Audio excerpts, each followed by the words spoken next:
বিসমিল্লাহির রহমানির রহিম। আজ আমি আপনাদের সাথে আলোচনা করব কলকলার অক্ষর নিয়ে। কলকলা অর্থ প্রতিধ্বনি সৃষ্টি করা অথবা ড্রপ দেওয়া। কলকলার অক্ষর 5টি: কফ, ত, বা, জিম, দাল।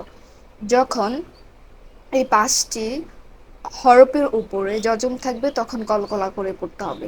এই যে এখানে এই চিহ্নটাকে যজম বলে। যেমন হামজা কফ জবর আক, এখানে কিন্তু আক হবে না, এখানে হবে আক। আ ক, আ ক, উপরের দিকে কলকলা হবে। হামজা কফ জবর আক, আ ক, ক, ক উচ্চারণ হবে। হামজা ত জবর আত, হামজা ত জবর আত, হামজা ত জবর আত। কফ এবং ত উপরের দিকে কলকলা হবে। হামজা ত জবর আত। হামজা বা জবর আবে, এখানে বা নিচের দিকে কলকলা হবে। বা জিম দাল নিচের দিকে কলকলা হয়। হামজা বা জবর আবে, বে উচ্চারণ হবে, বে। এখানে কিন্তু আব বলা যাবে না, এখানে বে বলতে হবে, আবে। হামজা বা জবর আবে। হামজা জিম জবর আজে, জে, জে উচ্চারণ হবে। হামজা জিম জবর আজে, হামজা জিম জবর আজে। হামজা দাল জবর আদে, হামজা দাল জবর আদে।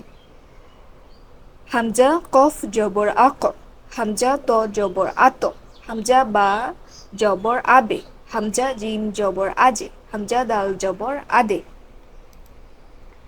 এখানে বার উপর যজম আছে, এটা কলকলার অক্ষর, এখানে কলকলা করে পড়তে হবে। হা বা জবর হাবে, এখানে কিন্তু হাব বলা যাবে না, এখানে বলতে হবে হাবে।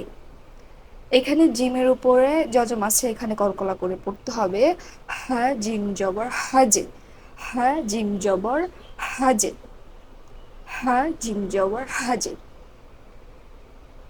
ভালোভাবে আপনাদের লক্ষ্য করতে হবে কোথায় কলকলা হবে, কোথায় কলকলা হবে না। হা সদ জবর হস, হা সদ জবর হস। হা ওয়াও জবর হাউ, হা ওয়াও জবর হাউ। হা ইয়া জবর হাই, হা ইয়া জবর হাই। হা আলিফ জবর হা।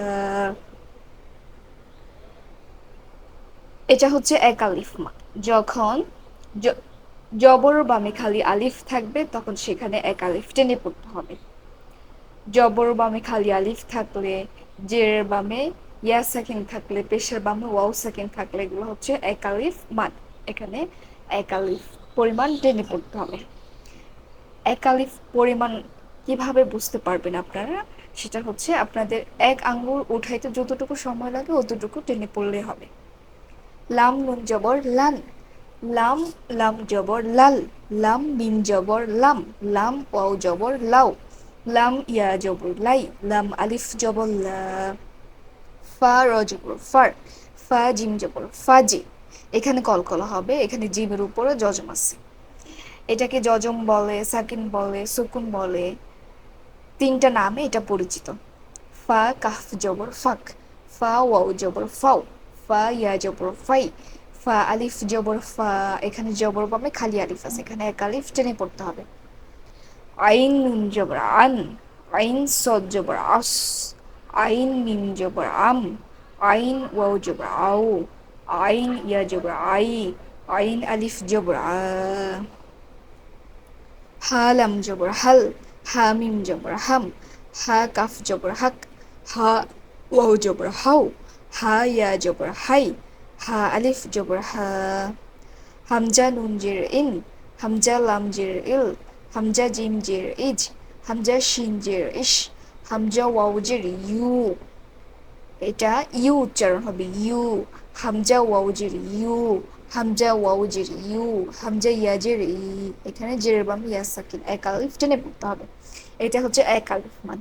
এক আলিফ মাদ হচ্ছে তিন প্রকার: জবর বামে খালি আলিফ, জের বামে ইয়া সাকিন, পেশের বামে ওয়াও সাকিন, এগুলো হচ্ছে এক আলিফ মাদ।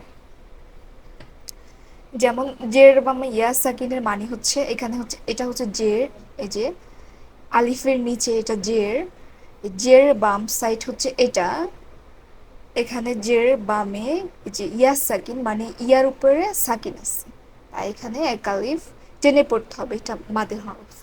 বা সিন জের বিস, বা র জের বীর, বা ফা জের বিফ, বা হামজা জের বি, বা ওয়াউ জের বিউ, বা ইয়া জের বি, সিন লাম জের সিল, সিন জিম জের সিজে, সিজে। এটা কলকল হবে, জিমের উপরে যজম আছে তাই এটা কলকল হবে। সিন তাজের সিত, সিন নুনজের সিন, সিন ওয়াউজের সিউ, সিন ইয়াজের সি, মিম সজ্জের মিস, মিম সাজের মিস, মিম সাজের মিস, মিম সাজের মিস, মিম নুনজের মিন, মিম লামজের মিল, মিম ওয়াউজের মিউ, মিম ইয়াজের মি, ফা রজের ফির, ফা ঝাজের ফিজ, ফা হাজের ফিহ, ফা হামজাজের ফি। যখন হামজার উপরে যজম থাকবে তখন আওয়াজ নিঃশ্বাস শক্তভাবে বন্ধ করে উচ্চারণ করতে হবে। হামজার উপরে এখানে যজম আছে, এটা আওয়াজ নিঃশ্বাস শক্ত করে বন্ধভাবে বলতে হবে। ফি, ফি শক্ত করে বলতে হবে। ফি, এখানে ফি বললে কিন্তু হবে না, এখানে বলতে হবে ফি, ফি। ফা ওয়াউজের ফিউ, ফা ইয়াজের ফি, এখানে এক আলিফ টেনে পড়তে হবে। এক আলিফ মাদ হচ্ছে তিন প্রকার: জবর বামে খালি আলিফ, জের বামে ইয়া সাকিন, তারপর হচ্ছে পেশের বামে ওয়াও সাকিন, ওটা হচ্ছে পরের পৃষ্ঠায় দেওয়া থাকবে। পেশের বামে ওয়াও সাকিন এখানে দেওয়া নেই, পরের পৃষ্ঠায় দেওয়া থাকবে। ফা ইয়াজের ফি,